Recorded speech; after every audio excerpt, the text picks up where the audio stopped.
Good afternoon, Coach. Appreciate you taking the time today. Thank you. We'll get started here with Dave and then Martin. Hey, Nick, we were talking to Miles, and he said that after he got hurt, he told you and some of his teammates to get to the playoffs so he could play. Do you remember that interaction, and what does it say about him that he's ready to go for this weekend? Yeah, I do remember that.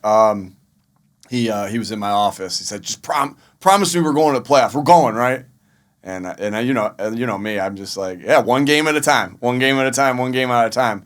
But I knew he was going to be out for a little bit, so I kind of said, okay, I promise you right there. So what it says about him is just how determined he is to get back and to showcase his talent on a national stage here in the first round of the playoffs. So that's who Miles is. Miles is obviously a phenomenal player and a phenomenal talent. Even better teammate, even better person, even better worker, which is why he's he's got the talent and the skill that he does. Go ahead, Martin, and then Zach. Hey Nick, this might seem like an obvious question, but how much does it help? I mean, having Miles back, knowing that you'll have like all four of your top running backs, against Tampa Bay, especially, they're talking about winds up to like 30, 40 miles an hour, to be able to rely on having all your guys, for the running game and stuff. Yeah, really excited to be able to have them all, all hands on deck.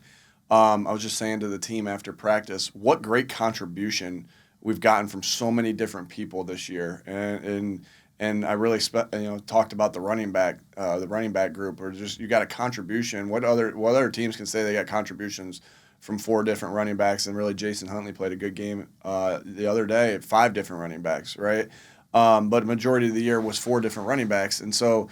To have all hands on deck, we know we can need all hands on deck to go out and do what we want to do this weekend, and that group's no different. And Miles, and we're just excited that Miles is going to be ready to go and ready to play in this football game because we know how important he is to this offense. Zach and then John McMullen. Hey, Nick, quickly, did Josh Sweat return today, and what's his status? And then if I can ask another one, is the underdog theme something you are playing with your messaging with the team? As far as Josh is questionable. He was back in the building today.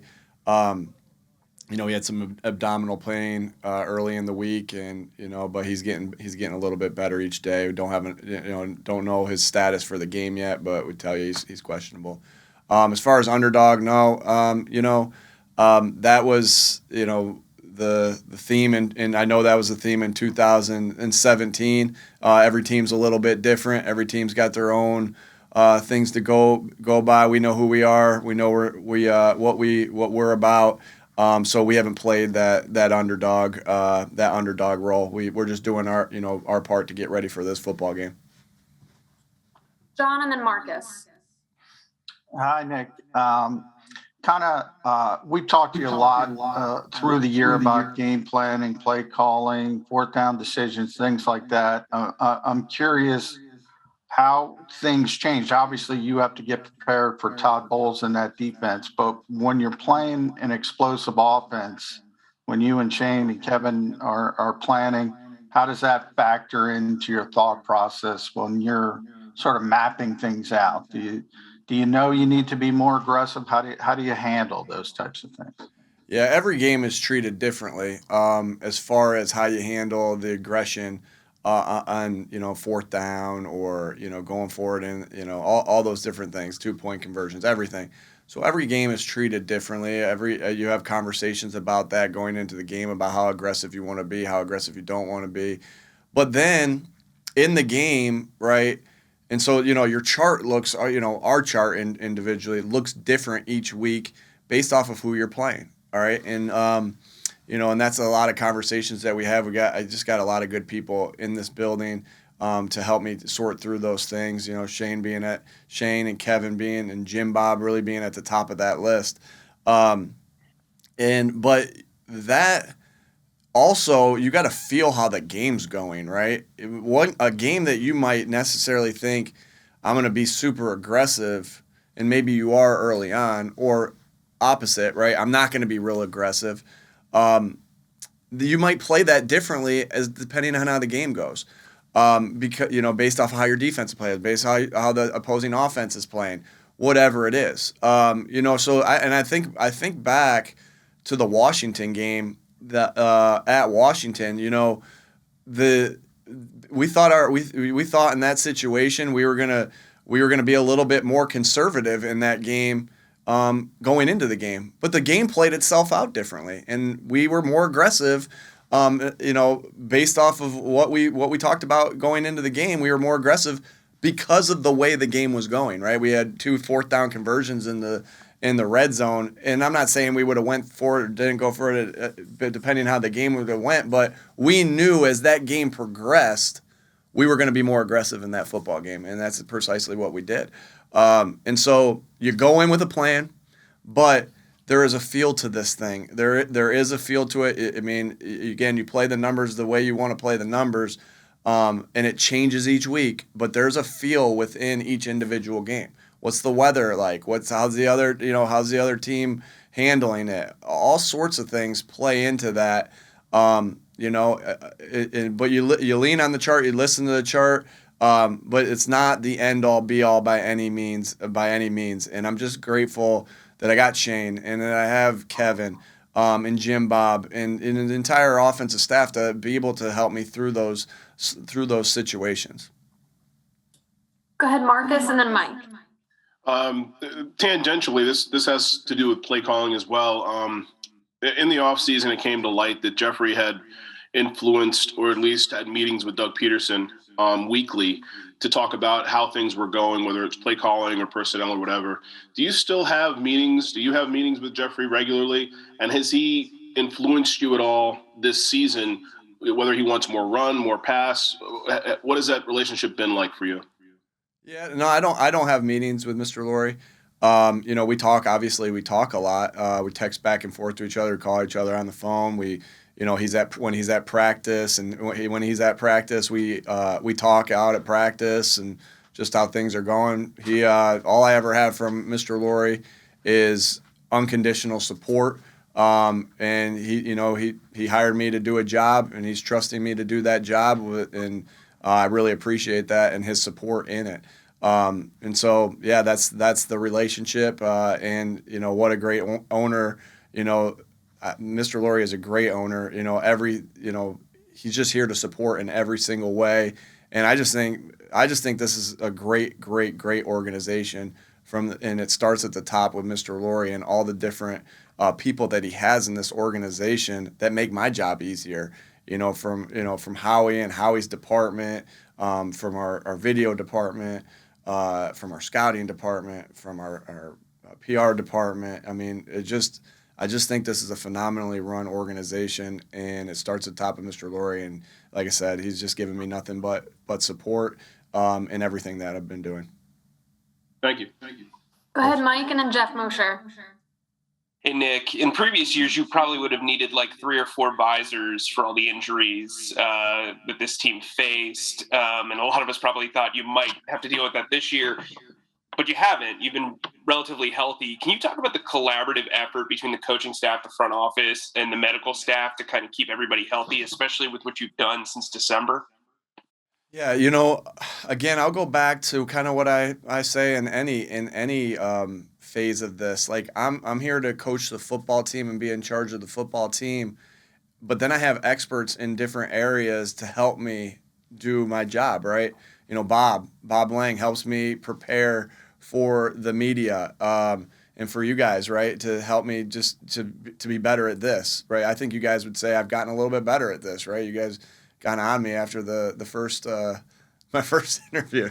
I'm teasing, but I'm getting better here, and the same thing there with every other department, right? And I don't want to leave out departments, but that's not the question you asked. But that's the same thing here with the way we practice and the way we go about handling injuries and getting guys back from injury. It's a collective. Again, I have to everything that goes right or everything that goes wrong always is going to fall on me, and I understand that, and that's my job as the head coach.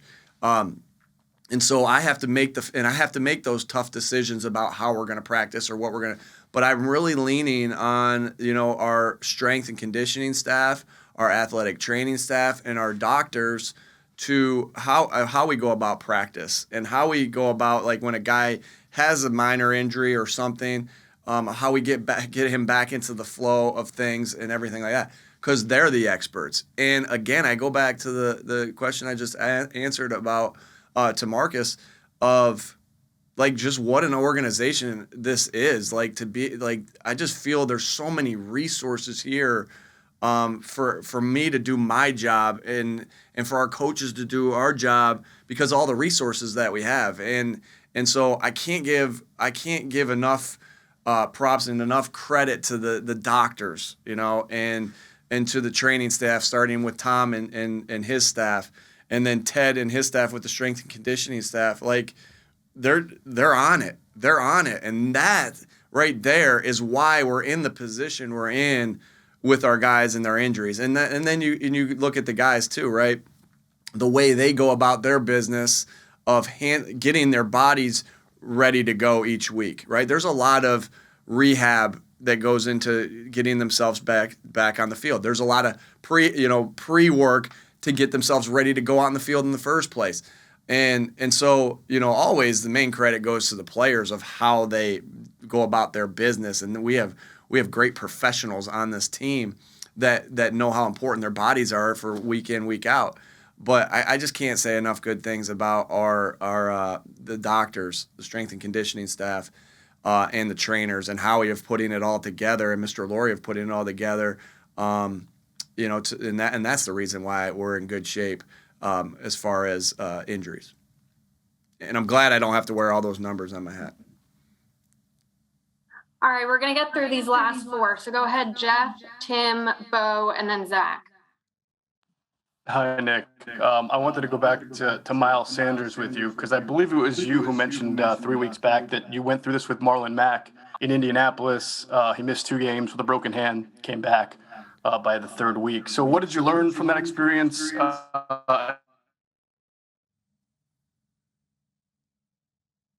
So you broke off? And then also, were they identical surgery? I think I got what you asked.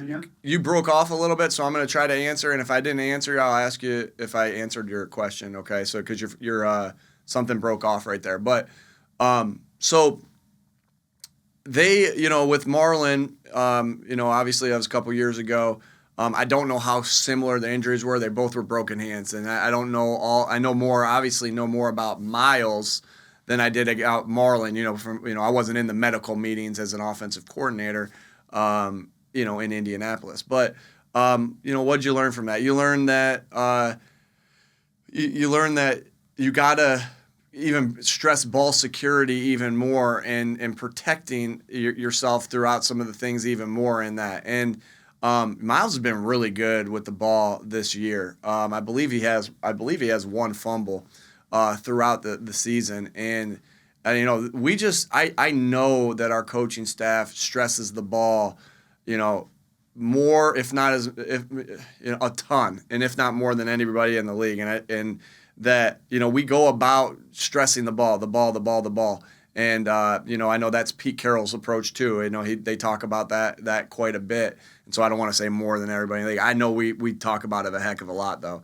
And so Miles has done such a good job of getting better at, protecting the football, and he's just better with his fundamentals, as our years went on. And so got a ton of confidence in that. And, but that's what you talk about, protecting the ball, how you're carrying it. But, when at the end of the day, Miles would not be on the field unless he was ready to go for this game and healthy to go for this game. And so it's just about the fundamentals of what we've preached all year, and then being confident that he's ready to go, because the doctors, the trainers, and they're saying he's ready to go, and Miles feels ready to go. So you don't want to make too much of it. I don't think it's you just go about your business and protect the football like we always talk about. And be ready to roll from there. Did I answer? I missed the second part of your question, so if I didn't, can I answer anything else for you? It was good. I was just wondering if you could regulate the usage a little bit based on what you learned. Oh, okay. All right. So I just went on, and I didn't even answer. I answered a different question. No limitations, right? Same way we always play our backs. We're gonna roll them. A guy gets hot, they'll stay in. Just like we always do. So again, no limitations for Miles. He'll be our guy. Thank you. Go ahead, Tim, and then Bo. Hey, Nick, the last time the Eagles played Tom Brady in the playoffs, it went pretty well for them. Curious if I think they won the Super Bowl.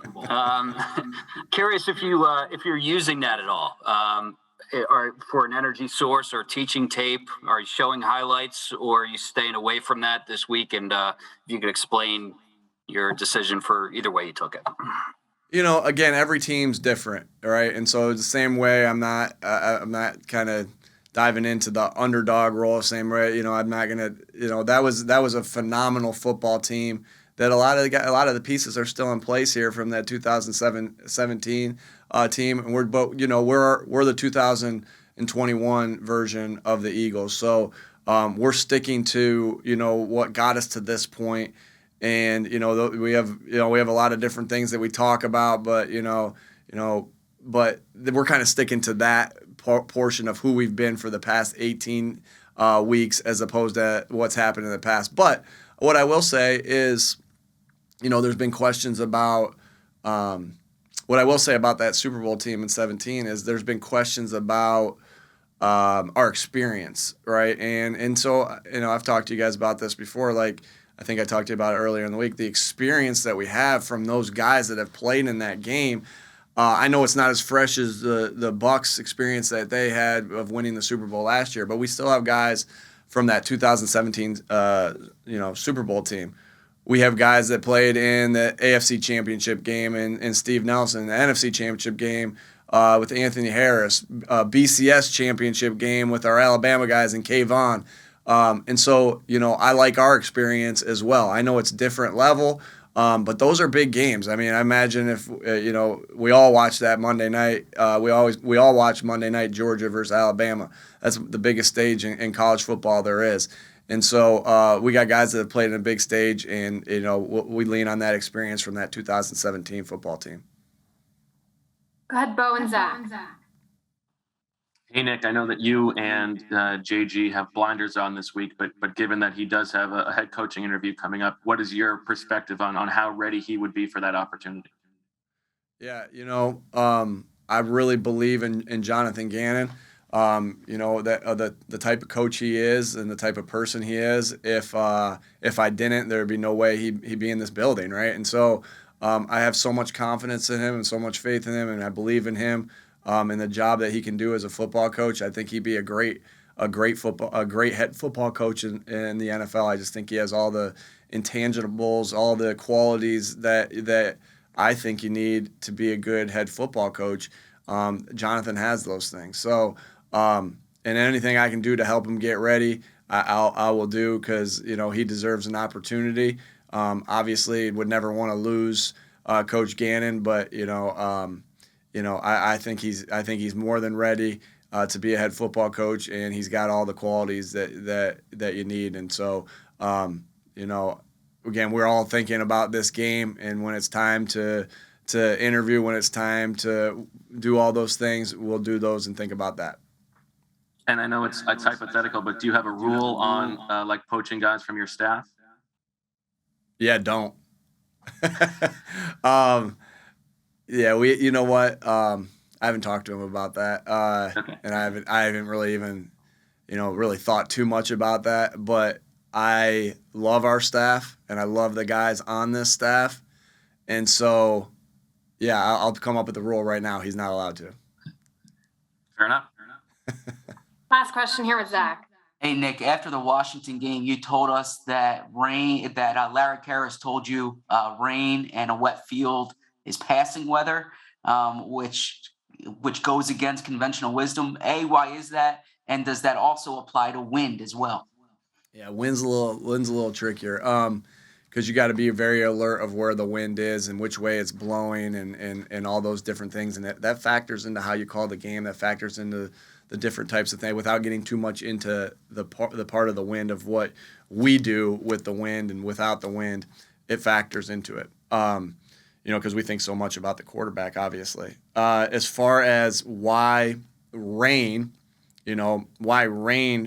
contributes to a good passing game in the rain. Now, there's some things that play into that, right? You got to have the right gloves on. You got to have the right cleats on, this and that. So that was always Coach Karras's first emphasis. Make sure we're wearing the right gloves.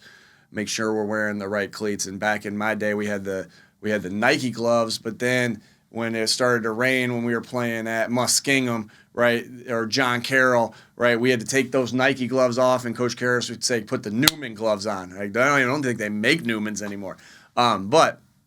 And then his other point was always this. And then this has been, this is again where I first heard it, right? We didn't throw the ball a lot in high school, so I didn't hear it in high school. But, he'd always say the offensive line has the advantage against the pass rush on a sloppy field, right? When the field's wet, because, the get off isn't quite as quick. There's some slippage. It's just advantage goes to the offensive line a little bit because it slows the pass rush down. Right. And then his other point was always, defensive backs are reacting. Wide receivers know the route depth. They know if they're breaking inside or breaking outside. They know if they're going vertical. They know what release they're going to use off the line of scrimmage. And so advantage goes back to the offense again on that. And so, and his point always there, Zach, was, obviously I played wide receiver for him, so I heard more about that than anything. But then I coached for him and I heard the whole, but I remember him in rain games, again, looking at my gloves, boom, make sure you get the right gloves on, cleats. But then really talking about fundamentals in a game that rained. And he would say, and he'd talk about, the top of the route.